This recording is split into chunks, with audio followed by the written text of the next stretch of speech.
Menikahi Hot Om. Bab 007. Sungguh, ciuman malam itu membawa dampak yang amat besar hingga ia bisa membuat keputusan besar dalam waktu sesingkat ini. Sekali lagi, gadis itu yang sudah datang pada dirinya. Menantangnya, membangunkan sesuatu yang selama ini sudah lama ia pendam agar tidak bangun ke permukaan. Sebuah obsesi. Ya, lelaki itu memang begitu terobsesi pada perempuan yang kini sedang bercengkerama. Hangat dengan adiknya tersebut. "Buna, kenapa dilepas Buna?" teriak Dimas ketakutan. Anak lelaki itu tidak menyadari bahwa sang kakak sudah melepaskan pegangannya sementara tanpa sadar ia tetap mengayuh. "Ayo, kamu bisa, Dek. Jangan berhenti." Dimas takut, "Buna. Buna di belakang kamu. Ayo kayu terus pedalnya." Widya berlarian mengikuti sang adik dan menyemangatinya agar dia bisa mengendalikan sepedanya. Hingga pada akhirnya ia memelankan langkahnya karena napasnya yang naik turun. "Buna." Namun, hal yang tidak terduga terjadi, roda sepeda yang dinaiki Dimas menghantam batu hingga membuat Dimas oleng dan bergerak menuju jalan. Widya yang berjarak lumayan jauh di belakang secepat kilat mengejar sang adik. Tapi sayang, tangannya tidak bisa menjangkau karena terlalu jauh. "Adek, rem sepedanya, Dek!" teriak Widya. Jantungnya seketika berdebar kencang kala melihat beberapa motor yang lalu lalang.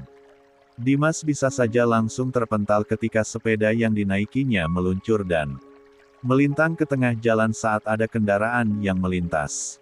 Membayangkan hal itu membuat air mata gadis itu sudah berjatuhan. Bagaimana bisa ia seceroboh itu? Tidak, ia tidak bisa membiarkan adiknya celaka. Ia akan tiada jika terjadi hal buruk pada adiknya. "Buna!" teriak Dimas sesaat sepedanya hampir saja menyentuh badan jalan. Dan sesaat hampir saja yang dipikirkan Widya terjadi, sebuah tangan dengan cepat meraih sepeda yang dikendarai adik kandung Widya itu.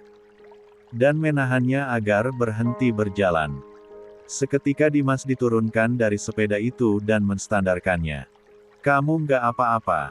tanya seorang lelaki yang Dimas kenal. "Om Mahesa," seru Dimas langsung memeluk tubuh itu saat melihat dengan jelas siapa yang menolongnya. "Dimas nggak apa-apa, Om. Untung Om Mahesa tolongin Dimas." Widya yang baru saja sampai langsung berlutut dengan napas terengah-engah. Langsung ia raih tubuh Dimas tanpa memperhatikan yang telah menolong adiknya tersebut. "Maafin Buna." "Ya, Dek," ucap Widya langsung memeluk tubuh Dimas. Sangat erat pelukan itu seakan Dimas akan pergi jauh. "Buna nggak akan biarin kamu celaka kayak gini lagi." "Dimas nggak apa-apa, Buna. Lihat nih." Dimas mengurai pelukan itu dan meminta Widya melihat keadaannya. "Dimas nggak jatuh, kok." Diam-diam, Mahesa memperhatikan interaksi adik dan kakak tersebut. Mereka tampak sangat akur.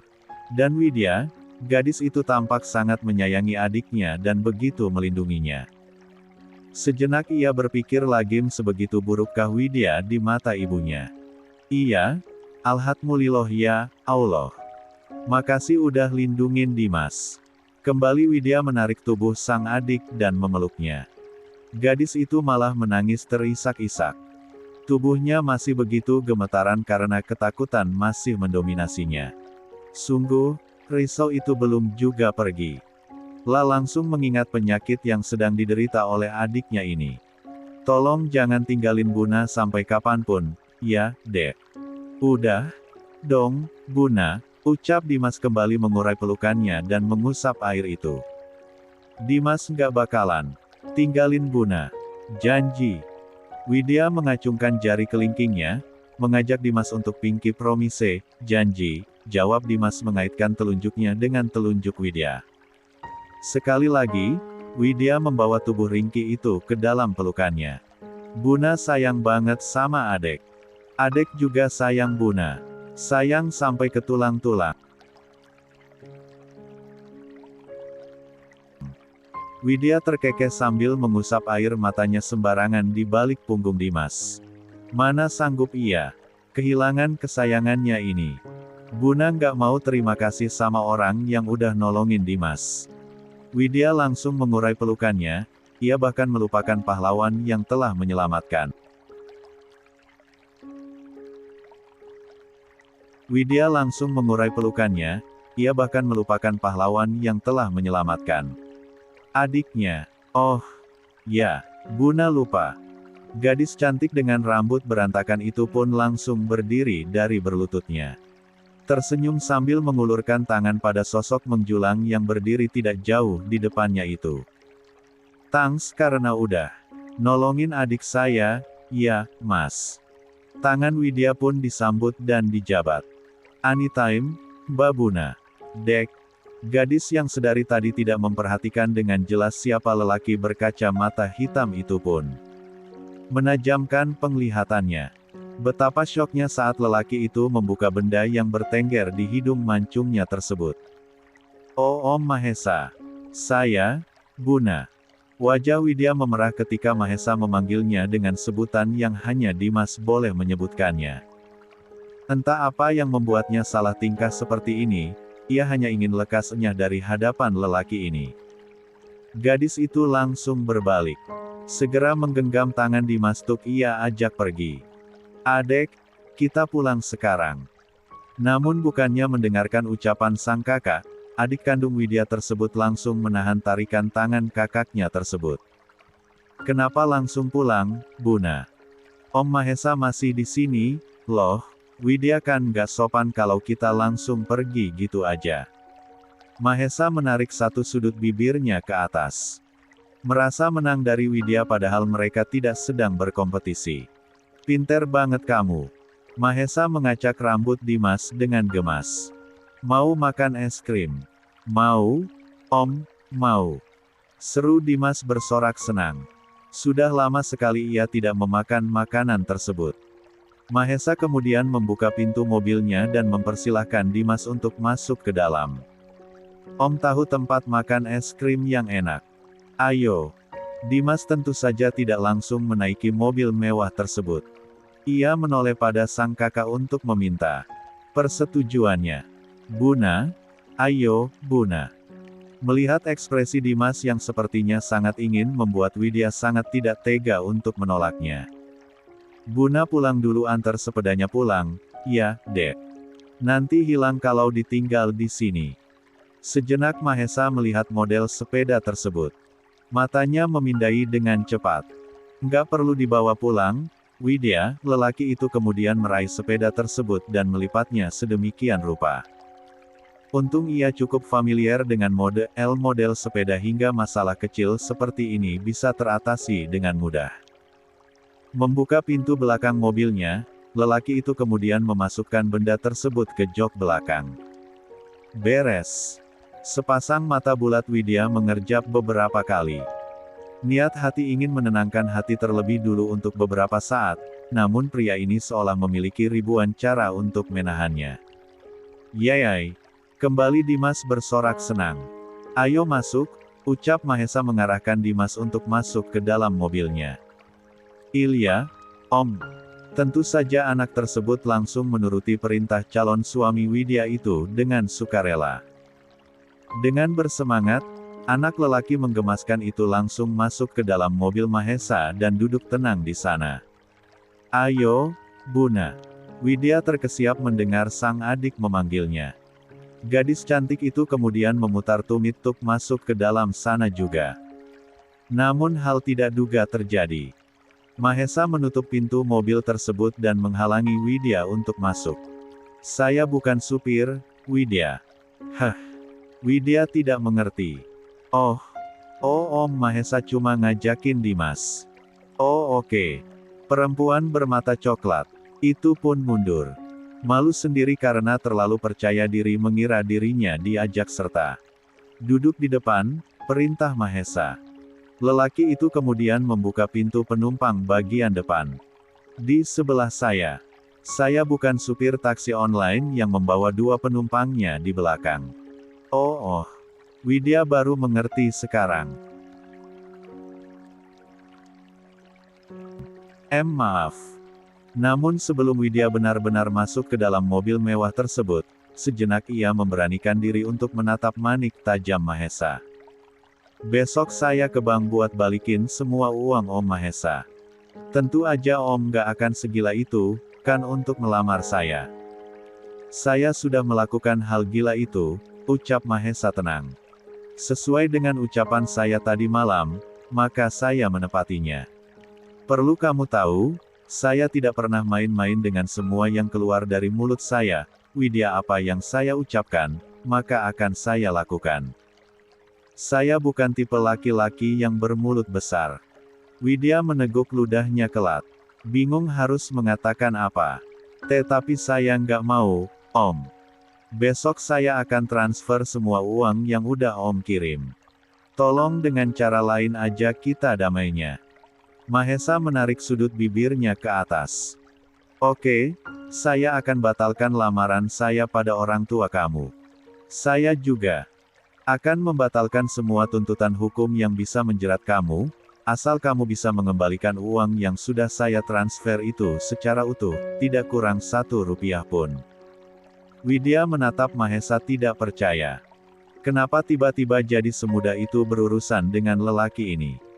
Tidak ingin kehilangan kesempatan emas tersebut, Widya cepat-cepat mengulurkan tangannya ke arah Mahesa berniat untuk membuat kesepakatan. Deal? Ya, Om. Om jangan mempersulit saya nantinya. Saya nggak akan gangguin Om setelah ini. Saya janji. Mahesa menyambut uluran tangan Widya dan menjabatnya tanpa ragu. Lah tahu benar bagaimana watak dari orang tua gadis ini. Untuk itulah ia sengaja mengatakan sudah memberikan mahar sebesar 2 miliar tersebut di depan Haris dan Anggun. Ia sudah memprediksi apa yang akan terjadi. Oke, jawab Mahesa tanpa ragu. Kalau pada akhirnya kamu tidak bisa mengembalikannya, bagaimana? Saya akan langsung melakukan tes kesehatan, Om, jawab Widya percaya diri. Ia tidak akan mengurangi 1 sen pun uang yang telah Mahesa berikan padanya.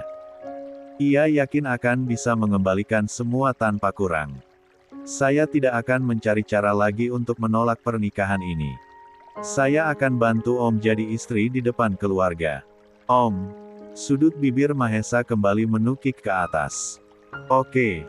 Saya pegang ucapan kamu, Widya, saya yakin kamu adalah orang yang bisa dipegang omongannya. Widya pun tersenyum menampakkan lesung pipi kecil pada kedua sudut bibirnya. Tetapi, Om, ya. Ada syarat tambahan. Sejenak Widya berpikir keras untuk menyampaikan yang ada di dalam otaknya. Jika pada akhirnya ia tidak bisa menghindar, setidaknya ia bisa membawa Dimas dan memberikan perawatan terbaik untuk adiknya tersebut. Tentu ia tidak ingin rugi di sini. Saya juga akan tagih janji Om buat bayar saya setiap Om makek saya. Walau kita udah suami istri. Gimana? Mendengar hal tersebut membuat Mahesa semakin tertantang. Oke, akan saya berikan. Tapi ada syarat tambahan juga dari saya. Karena masih percaya diri akan bisa mengembalikan uang sebesar 2 miliar tersebut, tentu Widya langsung mengiyakan dengan percaya diri. Oke. Sebut aja. Kamu harus bersedia memberikan anak untuk saya jika memungkinkan. Karena itu adalah salah satu tuntutan dari keluarga saya. Selama jadi istri saya, kita harus sama-sama belajar menyesuaikan diri satu sama lain. Saya tidak akan membatasi atau mengatur pertemanan kamu dan apapun yang ingin kamu lakukan, tapi kamu harus tahu batasan. Ingat, Buna Widya, Om, please. Itu salah satu tuntutan saya, kamu nggak boleh jarang saya buat panggil kamu dengan sebutan itu. Tetapi, saya suka dengernya. Cuma Dimas yang boleh, kalau begitu tambahkan saya. Oh oke. Terpaksa Widya menyetujuinya walau ragu. Entah kenapa perjanjian ini seolah akan jadi nyata. Dan, kenapa Mahesa jadi seolah seperti balita yang ingin dituruti keinginannya oleh ibunya. Melanjutkan yang tadi, pernikahan ini bukan pernikahan kontrak atau semacamnya. Harus ada diskusi di dalamnya. Terlebih jika itu adalah urusan keluarga saya. Saya maaf kamu menjadi istri saya senormal mungkin di depan mereka. Oke. Berapa lama pernikahan ini akan terjadi? Ini kontrak seumur hidup, saya tidak akan pernah talak kamu kalau kamu tidak melakukan kesalahan fatal.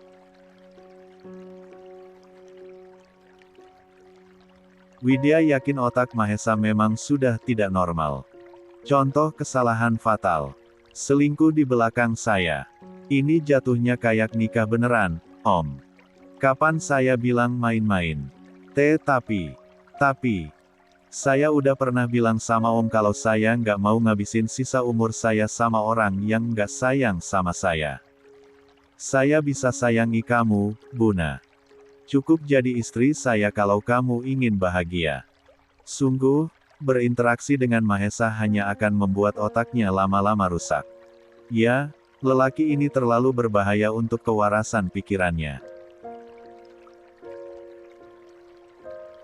Sedari tadi Widya mengerutkan keningnya ketika memikirkan syarat-syarat dari Mahesa. Harus sampai punya anak. Apa laki-laki itu sudah tidak waras? Bagaimana bisa mereka memiliki anak sementara tidak saling cinta? Demi apapun ia harus segera merevisi kesepakatan itu. Sungguh, memikirkan hal tersebut membuat gadis cantik yang sedari tadi melamun sambil menenggelamkan sendok es krim di dalam mulutnya itu tidak sabar. Menanti hari Senin. Ia ingin segera pergi ke bank untuk mengembalikan uang yang nominalnya sangat-sangat besar tersebut. Bergidik ngeri saat ia membayangkan menikah dengan lelaki sematang dan semapan Mahesa. Ia jadi penasaran dengan motif apa yang sebenarnya laki-laki itu simpan. Apa ia hanya sekedar karena ciuman malam itu lelaki ini sampai bersikukuh ingin menikahi dirinya? Pasti ada yang lain. Yakin itu. Buna kok melamun dari tadi? Ucap Dimas membuyarkan jamunan Widya. Es krimnya udah meleleh loh Buna. Perempuan cantik itu kemudian menunduk melihat gelas es krimnya di meja. Menyengir menampakkan barisan gigi kelincinya dan kemudian menarik sendok dari dalam mulutnya. Iya, ini mau Buna abisin. Adek cepet banget sih abisin es krim punya adek. Enggak kali, Buna. Bunda yang kelamaan ngelamunnya. Mikirin apa sih? Mikirin om-om aneh, Dek, ucap Widya lurus. Ia melupakan kehadiran Mahesa yang duduk tepat di sebelah adiknya. Gadis itu kini sibuk memakan es krimnya yang sudah mencair. Om-om aneh, siapa, Bun? Widya mengangkat pandangannya. Om Bi. Kalimat Widya langsung terhenti saat matanya bertemu dengan tatapan tajam milik Mahesa. Gadis yang baru saja memasukkan es krim ke dalam mulutnya itu kemudian menelan cairan manis tersebut dengan susah payah. Entah kenapa debaran jantungnya bertambah parah. Ingin rasanya ia menyimpan wajahnya dan menghilang dari sekitar Mahesa saat ini juga. Hampir saja ia kelepasan menyebutkan nama lelaki itu. Kalau sampai itu terjadi, bisa malu setengah mati dirinya. Lelaki aneh ini bisa kegeeran. Untung saja ia masih bisa mengontrol mulutnya. Kalau tidak, entah apa yang akan terjadi. Sesaat, Widya mencuri pandang ke arah Mahesa. Laki-laki ini sebenarnya tampan. Tampan tiada kurang, lalu, apa yang ditakuti olehnya jika diperistri? Tentu saja tentang masa depannya. Ia tidak mungkin menikah semudah ini. Ia masih ingin menggapai mimpi-mimpinya. Masih ingin mengejar cita-citanya. Ya, walau dengan keadaan sekarang rasanya berat.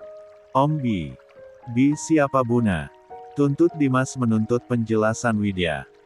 Bocah pintar yang selalu juara kelas itu menarikkan satu alisnya ke atas.